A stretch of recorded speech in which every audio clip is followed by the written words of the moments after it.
from Engineer Diastin comment, pwede po ba sa job coaching? I think naka-reply na po ata ako sa inyo, Engineer. Pag hindi po, mag-comment lang po kayo dito tapos igawan niyo po ako, char. Regarding po sa job coaching, nakapag-umpisa na po ako ng mga job coaching para po sa mga gusto pong magkaroon ng English work job here in Portugal.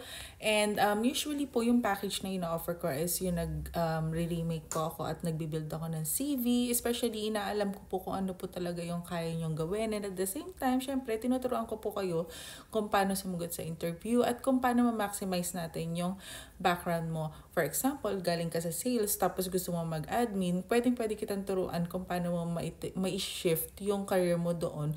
O halimbawa naman, kung nagtatrabaho kayo sa bahay at gusto nyo talaga mag-office job, pwede ko po kayong i-shift pagdating po doon. Hindi pa ako nagbibigay ng trabaho, pero ang ginagawa ko po, kino-coach ko po kayo para makuha nyo po yung gusto nyong trabaho.